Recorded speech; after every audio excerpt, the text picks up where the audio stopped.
Halo Sobat Misteri, jumpa kembali bersama saya Andi Jogja dalam tayangan Jejak Misteri Sejarah dan Budaya.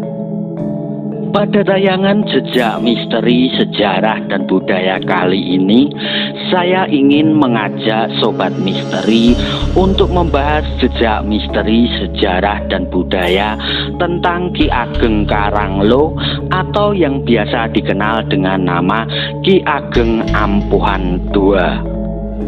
Tapi sebelumnya jangan lupa tekan like, subscribe, serta tombol loncengnya agar Sobat Misteri bisa mendapatkan konten-konten jejak misteri sejarah dan budaya yang menarik serta terbaru pastinya, sekaligus agar saya bisa lebih bersemangat lagi dalam membuat konten.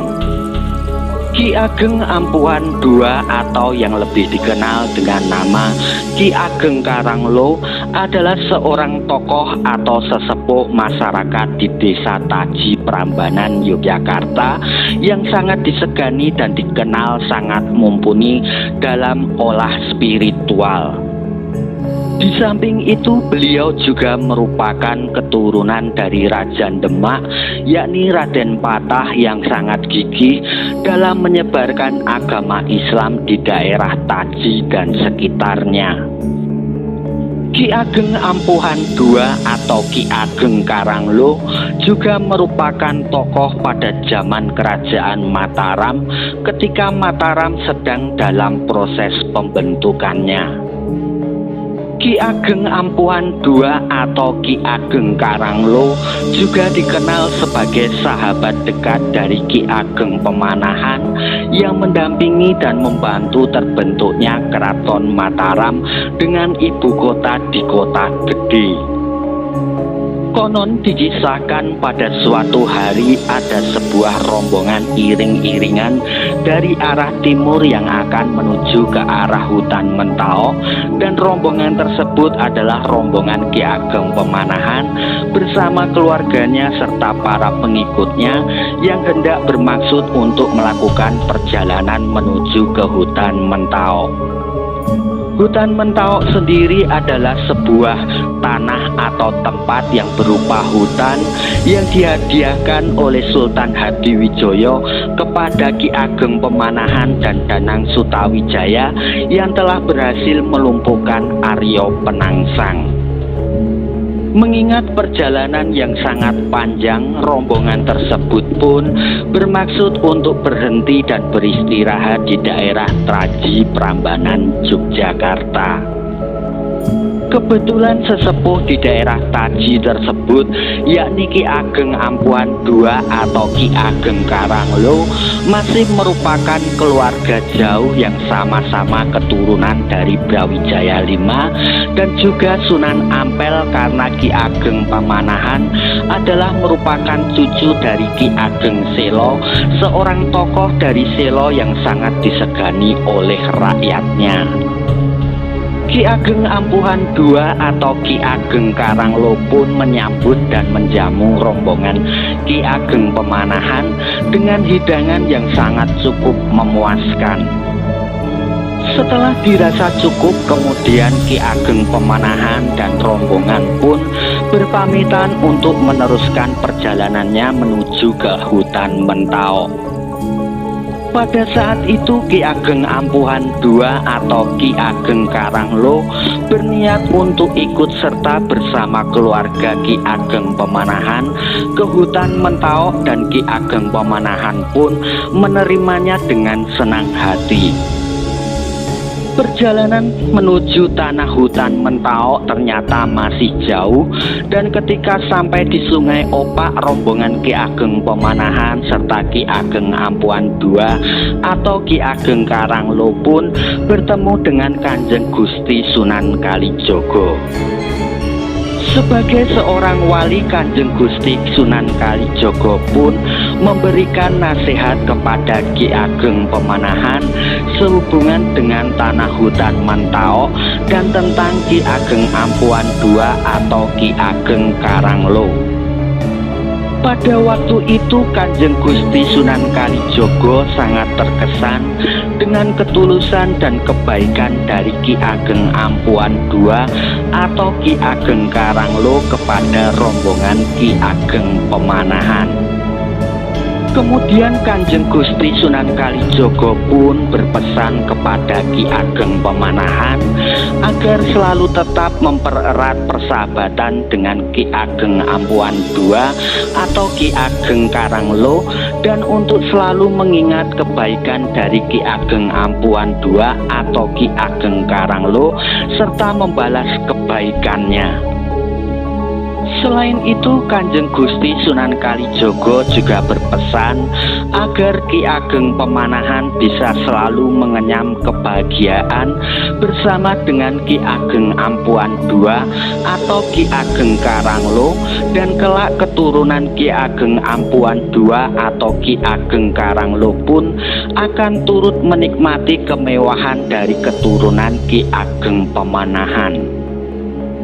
Nasihat dari Kanjeng Gusti Sunan Kalijaga tersebut tersimpan dalam hati Ki Ageng Pemanahan hingga sampai di hutan Mentao dan membuka hutan Mentao menjadi desa Mataram serta kemudian berkembang menjadi kerajaan Mataram.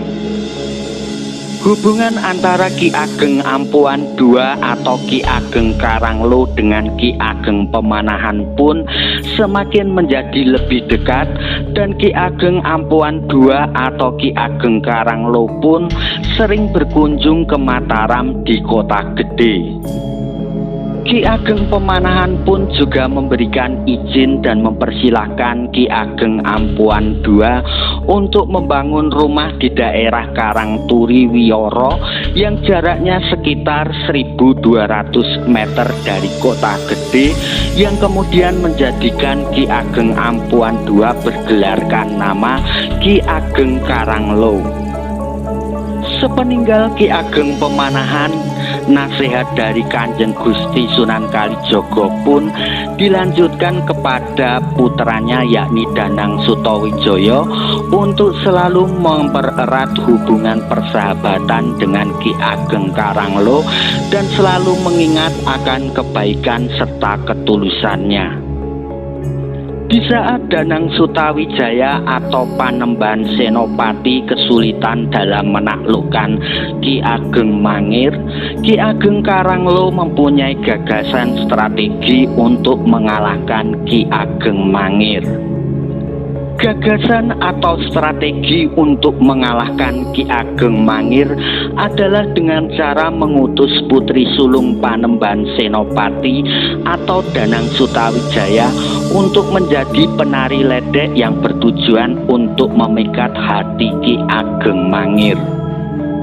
Karena keduanya saling jatuh cinta, akhirnya Ki Ageng Mangir dan Roro Pambayun pun menikah serta tidak ada lagi alasan bagi Ki Ageng Mangir untuk tidak sungkem kepada mertuanya yang tidak lain juga merupakan musuh besarnya. Saat Ki Ageng Mangir meninggal dunia di depan Panembahan Senopati, Roro Pambayun pun dalam keadaan mengandung 4 bulan.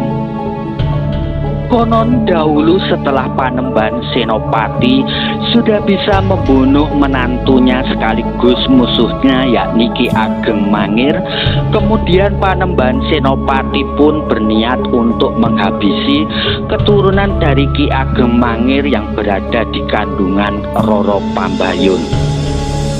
Namun niatan Panembahan Senopati tersebut oleh Ki Ageng Karanglo berhasil untuk dicegah, karena membunuh janin yang dikandung oleh Roro Pambayun sama juga berarti mengakhiri hidup dari Roro Pambayun, putri Panembahan Senopati.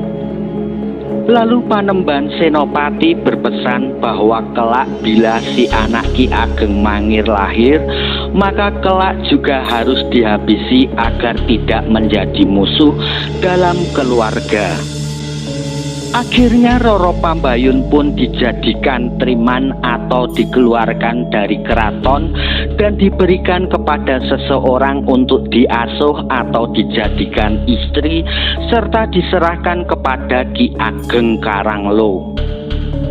Kemudian Roro Pambayun pun oleh Ki Ageng Karanglo dijodohkan dan dinikahkan dengan putranya yang bernama Ki Ageng Haryo Cokronegoro dalam keadaan mengandung anak dari Ki Ageng Mangir.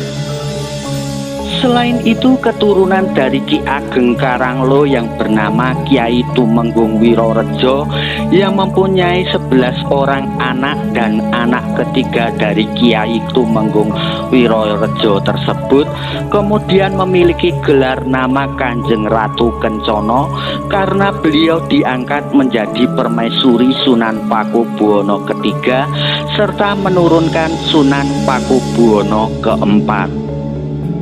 Kanjeng Ratu Kencono yang merupakan permaisuri dari Sunan Pakubuwono ketiga juga dikenal dengan sebutan Kanjeng Ratu Beruk.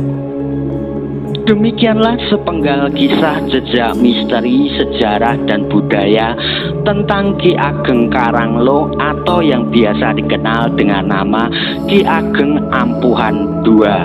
Jangan lupa jika Sobat Misteri suka dengan tayangan seperti ini, bisa like, subscribe, share, dan tekan tombol loncengnya agar tayangan jejak misteri sejarah dan budaya ini bisa berkembang. Percaya menapa mboten, sumangga terserah panjenengan.